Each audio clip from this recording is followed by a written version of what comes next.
Dinosaur. It's interesting how not many people talk about this movie, since it does seem to be quite a landmark feature for Disney. As it does count as a film by Walt Disney Animation Studios, it's one of their first films they release in the new millennium, and technically the studio's first computer animated feature. Okay, maybe not fully, but it is their first animated film without the use of hand-drawn.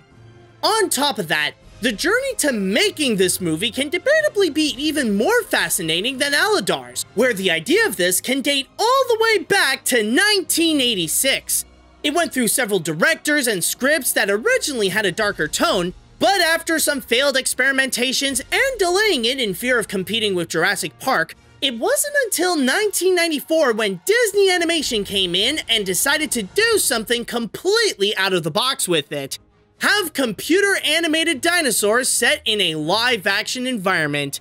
And after 6 years of experimenting and developing a new story to add a bit more fun and humor, Disney brought the dinosaurs back to life just like they did 60 years ago in Fantasia. So now that we're watching Disney's most prehistoric movie, will we be thankful for discovering this precious cinematic fossil? Or will we be more thankful of the meteor that made the dinos extinct? Let's find out. The story. I might as well start off by saying that the movie does make a great first impression when it opens by immersing its viewers into the world of dinosaurs with breathtaking views and a good look at the wide variety of creatures that inhabit it. It's an opening so good that Disney pulled off a similar marketing technique to The Lion King and used that as its trailer.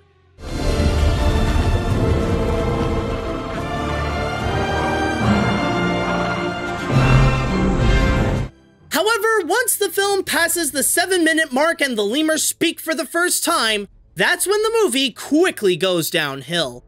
Unfortunately, it is noticeable how it really wants to be something unique and be taken seriously, but ended up getting plagued by executive interference and have it become something completely different than it originally intended.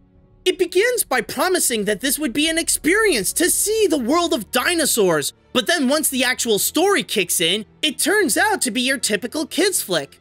If I do have to point where the biggest problem with this movie lays, it has to be with the story. It's nothing more but the very generic fish out of water and coming of age plot where Aladar meets his own kind for the first time and has to ultimately lead them to the new promised land while winning the heart of the girl, just to deliver this annoyingly forced message about working together, all covered with poorly written dialogue and a whole set of weak jokes.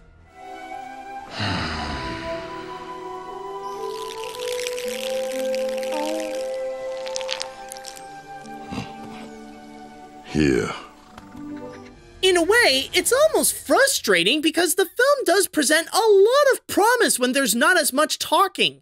In fact, the less dialogue there is, the better the scene becomes, which is why the opening is the most memorable part of this feature. That, and it does supply a good amount of action scenes to help make things intense and keep the attention of audiences, so it does offer something when it wants to be serious. Granted, I won't say that its issues are as bad as 2013's Walking with Dinosaurs, but it does share the same kind of problem where it believes that showing dinosaurs being dinosaurs isn't enough. But in this case, it actually said to itself, "What you need is a little help from the love monkey." It had a chance to be a strong and unique movie, but too bad that got messed up by one of Disney's most unoriginal stories.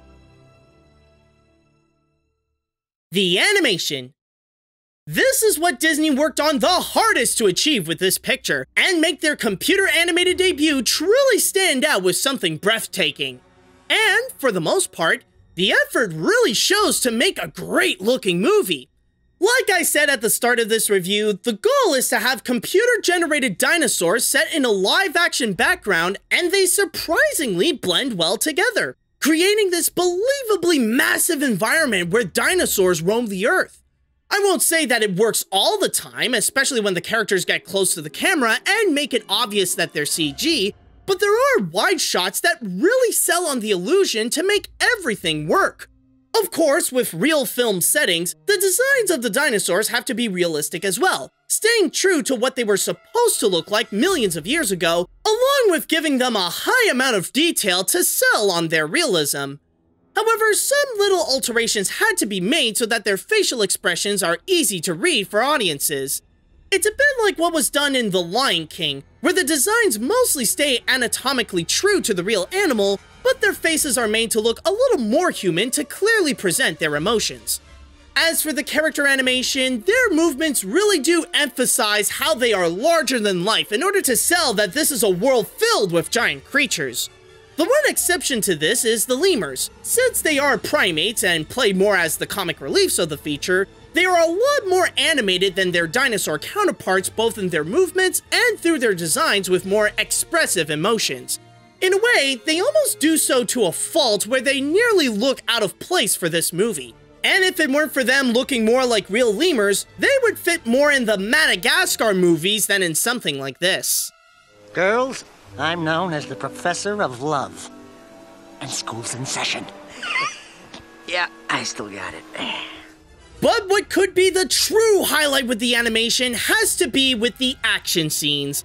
Like I said before, they are some of the better parts of the movie, and it's all thanks to the well-executed intensity to present the life-threatening risks that the characters have to take, rather it be going through a meteor shower or fighting against some carnivores.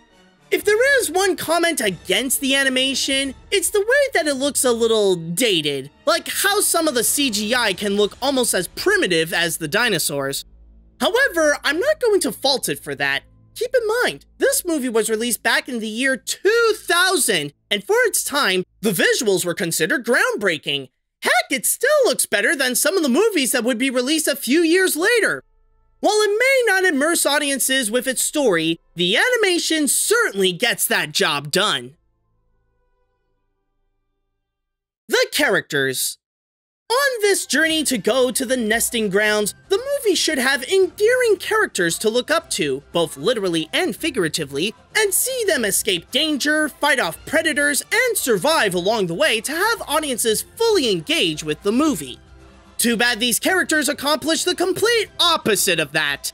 Not only are they blandly crafted, but they're so dull and predictable that they make the movie less interesting to watch with little care to what would happen to them. Let's begin with our main dino, Aladar, who is the fish-out-of-water protagonist raised by lemurs ever since he hatched from his egg. Kinda weird that Disney went with that direction with him, since they did exactly that with their protagonist from a year prior with Tarzan. Anyways, all you gotta know about him is that he doesn't understand the rules of the herd he joined, and his good heart makes him go out of his way to help everyone so no one gets left behind. This is why he mainly hangs out with two old dinosaurs struggling to keep up named Ima and Baleen, whom Aladar helps lift up their spirits to make it across the journey alongside their dog-like pet named Earl. Among his lemur family, there's his mother figure Pleo, his little sister Suri, his tough grandpa trying to hide his soft side Yar, and Zini, the main jokester of the movie who often thinks he's a love expert, or as he puts it, the love monkey. When in actuality, he's not. In the herd, there's the selfish leader of the pack, Kron, that's all about the survival of the fittest, Brudon, Kron's tough lieutenant, and Nira, Kron's sister and Aladar's love interest.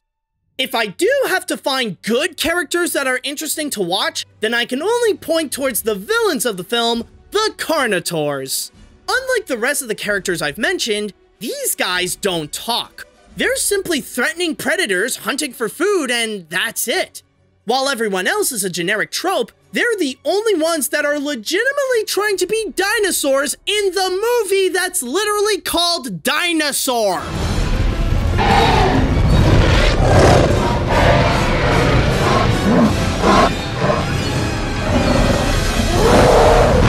The most positive thing that I can say about these characters is that at least they're not full-on hateable, except maybe for the lemurs. But what makes these characters a problem here is that they make a movie about dinosaurs feel boring.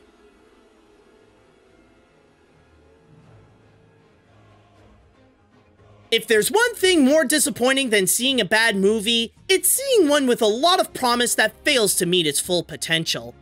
Dinosaur does contain the right materials to make an amazing animated feature with intense action, great animation mixed with beautiful live action footage, and not to mention a powerfully memorable soundtrack, But all that ends up feeling like it was wasted by terribly lazy writing with a dull and predictable story, bad jokes, and generic characters that turned this cool-looking dinosaur movie into a bland and easily forgettable kids film. My only recommendation for this would be for those who are very interested in dinosaurs. If one of your main fascinations is creatures that used to live millions of years ago, then maybe this film could work for you.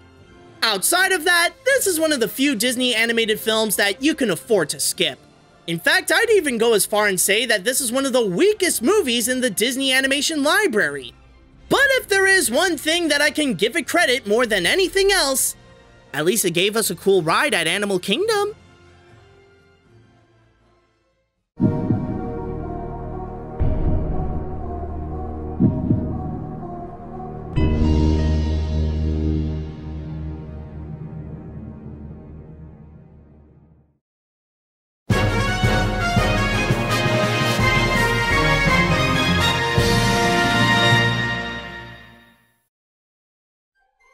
Hey guys, this is AniMat's, and I want to start things off by giving out a huge thanks to Daniel Vasquez, whose amazing support on Patreon allowed him to get some amazing rewards, including this one, where he got to go and ask me to review Dinosaur.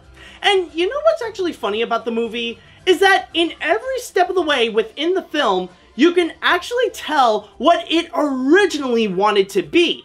Because back in the late 1980s and the 1990s, you could actually tell that originally it wanted to be a lot more serious. In a way, they wanted to go and have a much darker tone and have this be more like a nature documentary, but instead of animals, they would have dinosaurs where there would be no dialogue and let the visuals do the talking for them. And you could definitely see it in some of the elements, especially, like, you could tell by the opening where it would set the tone that it would seem like it would be like that, and then you would have, like, the action scenes and the intensity of those moments where you could see how it would have, like, a much darker tone, and it would have been like that throughout the entire movie. And then, also, you got the carnivores themselves, where they wouldn't speak, and especially with all the carnivores, in fact, throughout the entire movie, but especially the Carnosaurs, which, let's be honest, they're pretty much just T-Rexes with devil horns, which already makes them great villains as it is.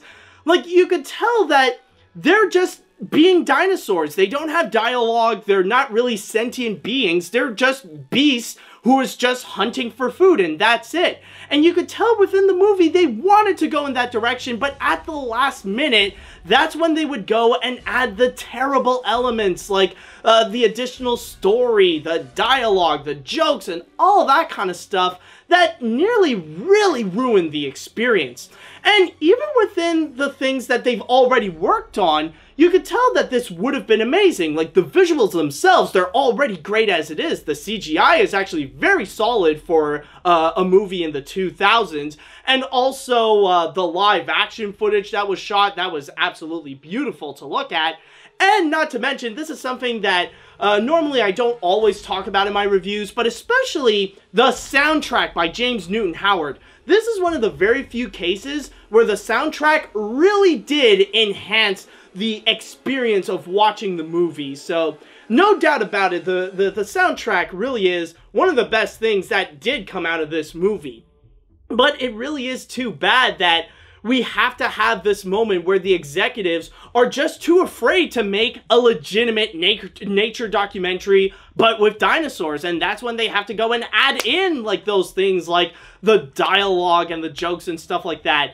And what's funny is that in the case of Dinosaur, it wasn't the first time that it happened, and it certainly wouldn't be the last time that it happened either. Where before that, you had The Land Before Time that went through the same thing, and then afterwards, you got the 2013 Walking with Dinosaur that went through the same thing. So overall, with the experience of the 2000 movie Dinosaur, it unfortunately did feel a little bit like a wasted experience. It felt like, more like what I mean is wasted potential, where it's got some amazing materials and it could have been something great, but because of some pretty bad decisions to make this more as a kids movie, it ended up becoming just that. Just this really easily forgettable kids flick. But with that said, now that I am finished with Dinosaur, it is now time that we are going to go and move on to the next Patreon request. And the one that I have coming up will be from Ryan Walterson. So I just want to start this off by saying that if you guys would like to be like Daniel and Ryan, and you want to go and support my work and get some amazing rewards at the same time, including but not limited to watching my videos before anyone else, then all you have to do is go to patreon.com/animat. But at the same time, if you guys would like to suggest an animated film you would like me to review and I would put onto the animation hat, then all you have to do is write me an email at animatsreviews@gmail.com. So, with that said, I am curious to know, or you guys are more curious to know, what is it that Ryan went and asked me to go and review? Well, funny enough, this is actually related to a franchise that I visited not too long ago, where I reviewed one of its sequels, and that one was pretty bad. But as I was notified by fans and commenters alike, they told me that while yes, this is bad, it could have been much worse. At least, you're not watching the movie where Elliot and Boog are in the circus. Well, guess we're gonna change that now, are we? Mr. Bruin, what you doing? Mr. Buck, you taking aim? We're gonna be the party. What you need is a little help from the love monkey.